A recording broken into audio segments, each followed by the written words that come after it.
Thank you very much, Frank. Nice being here today. I think it's a small round, so probably I will hurry up and then we have some time to get some questions straight away before we jump later on the round tables for everybody who's interested. First of all, today, my topic today, how brands are winning in esports, a global perspective. Don't please expect that I will tell you what you have to do in the future or what brands have to do. It's more like what we see from Nielsen, how brands are successful and what data actually can help to build up a strategy in the future. For all of you who don't know Nielsen yet, I think we are popular, famous for our global measurement, which means if you watch, for example, the Super Bowl, the global viewership numbers after the event, this is delivered by Nielsen. We also have an AI-driven media exposure analytics, which we use for our sponsorship analysis. On top of that, we are doing millions of fan interviews across the continents. And for sure, we are helping to understand better return on invest. So when you invest in esports, in TV advertising, we help you to understand what you actually get back. And of course, this is a big US company. We work with the big brands all over the world and help them on their strategy all over the world. Before we start, I was thinking what can be interesting and what can we do today. So there's a sentence which summarizes actually the next 10-15 minutes quite well, what I will cover. So what happened during the pandemic, what follows, and why every chief marketing officer should know about esports and gaming. So at the end of the presentation, I will come back to that sentence and will try to deliver some answers to that.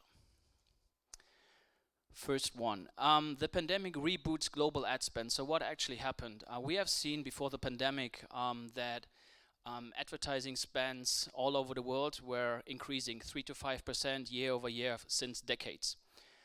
The pandemic hit us all very hard, also advertising spends. So we really saw that there was a decrease in advertising spends, especially in Q2. We remember that there was nothing going on.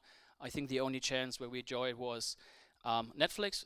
This was actually happening to me. I just watched Netflix all the time because there was nothing else happening.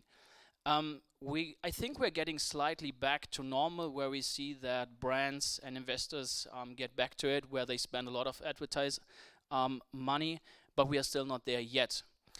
Still, in this moment where nothing was happening, where no Formula One was happening, there were no live sports, no cinema, nothing, we saw something popping up, and this was actually esports and gaming.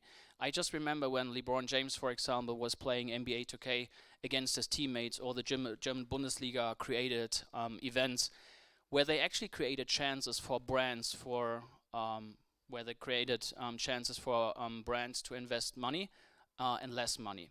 So we have seen that, and based on that, we have seen at the same time a global inflection point in media behavior. So what this actually means is that the decline in the reach of the traditional media. So the spending got less, but also people turned away from classical advertising. Meaning, so there's not so much interest anymore in TV, what we can see here in these markets we have covered all over the world. And as a summary, maybe less advertising spent and people turning away from classical TV and classical advertising means, what do brand marketeers actually do? Feels like there's some pressure of them to find new ways, new platforms to find their future customer, especially if you want to reach the young customers, the young people nowadays. How that can look like looks different from market to market. What we see here is the linear TV audience profile versus countries' median age. And for me, like one of the most exciting examples is actually the US, where we have around over 300 million people living there. The average age is almost 40 years, but who can actually reach through TV is over 50. So that's quite interesting. So if you think about what a brand needs to do now or is doing in the future, probably it shouldn't be TV, because the people you reach are way older. And this is actually the chance in this market for esports and gaming, because these young kids are probably not reached through TV anymore. So to prove that, and what we still can see is that there are already a lot of brands actually investing in esports and in gaming. And please don't nail me down on these numbers. These numbers are coming from our database, and probably there are way more deals all around the world, probably not the small ones, but these are the ones which are official and we can prove, and where we have information around. Basically, this chart just shows that there are brands and that there's an rapidly increase in brands who are now investing into esports. Our forecast shows as well for 2021 that there are even more brands who are investing in esports and in gaming, and this will probably will be going for the next days and weeks and years as well. So there are brands, and probably the question is, why are they investing? And we have seen a couple of stats about now media behavior and less advertising spends and so on. But to prove really who you can reach is shown on this chart. When we compare esports with traditional sports, for example, for sure there are different target groups with each of these events or leagues. But as an example here from the German market, what we can see is, for example, the Formula One is a product or a sport which is watched by, I would say, older people. Whereas if you are in contact with esports, 61% of the people who are interested in Germany are in the age under 35. And that's quite interesting. It just should prove, or it should show, that with esports you really can reach the young people, also compared to other traditional sport platforms. To mention maybe two examples, and the first one, the left picture here, Crypto.com and Fnatic, is just exemplary, something what we see on a global level right now, and we are seeing that many crypto companies are now stepping into esports. For example, Coinbase with the ESL, crypto again with Fnatic. There's Bybit from Singapore who are investing now in a lot of esports teams and signing multi-year contracts. Why is it? It's pretty easy actually. Our data shows that young esports fans are super interested and way more interested than the general population in crypto companies. So for them it's easy to argue why getting in contact actually with esports teams or other rights holders. That's one thing. The other thing, what's quite special, I think right now, so for the first time on a very European level, we see that a traditional FMCG brand from Nestle, KitKat, is now sponsoring for the first time all League of Legends leagues in Europe, and I think these are around 14. So that's quite a big commitment right now from a very traditional brand. Most of you might say, hey, this just makes sense, but for these brands it takes a while to get to such a commitment. So probably the most important question, but where to focus on in the future right now. There's so much stuff happening, virtual sports, mobile gaming, traditional sports innovation, for sure.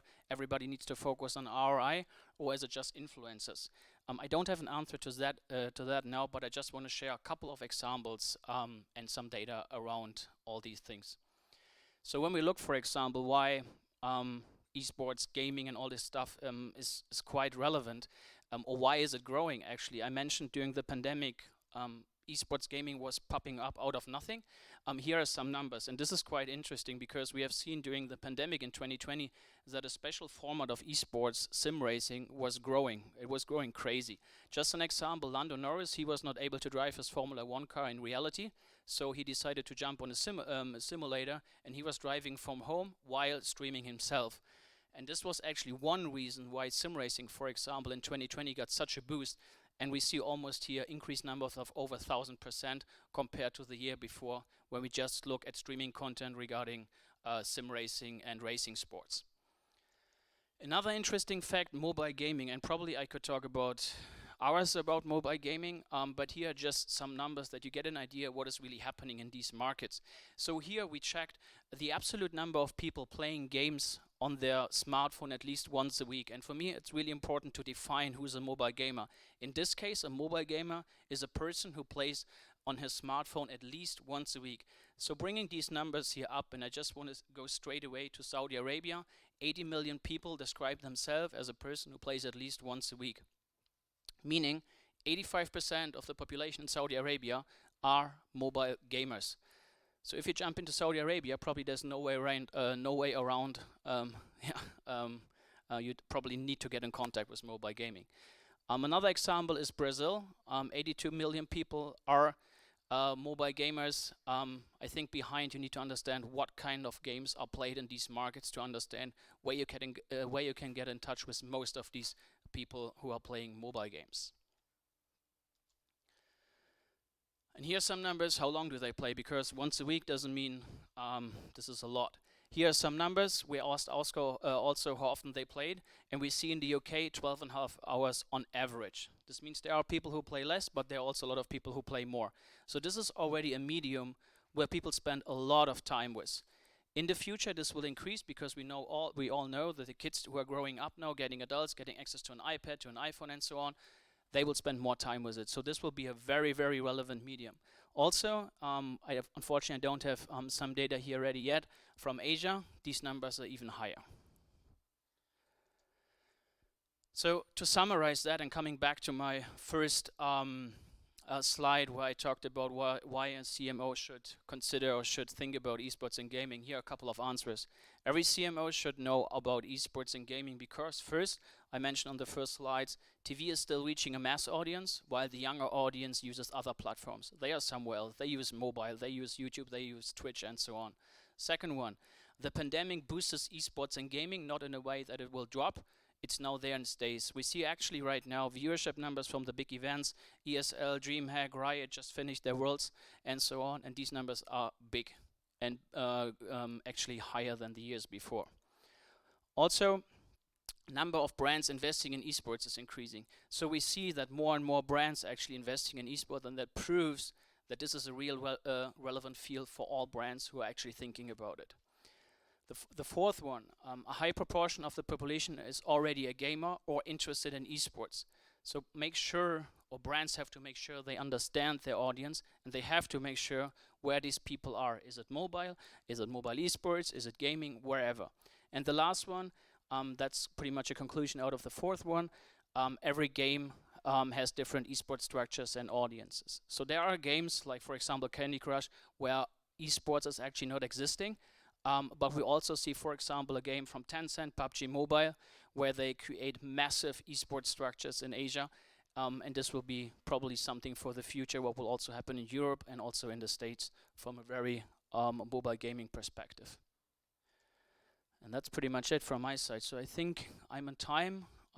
If there are some questions now or later, please get in contact. And I think after that, Frank, you take over, right?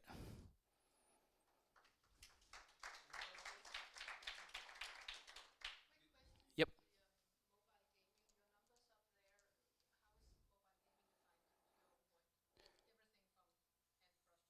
Yeah, it includes every single. So there was no filter before. So mobile gamer, we go totally wide. So it's not in regards to mobile esports or specific mobile titles. For us, it was important to understand really. Do you play? It doesn't matter what kind of game. So a mobile gamer was someone who played Candy Crush, PUBG, whatever. So this was wide. We also have some questions later focusing on specific mobile esports titles. Any other questions before Frank is taking over? All right. Crystal clear. It's your turn.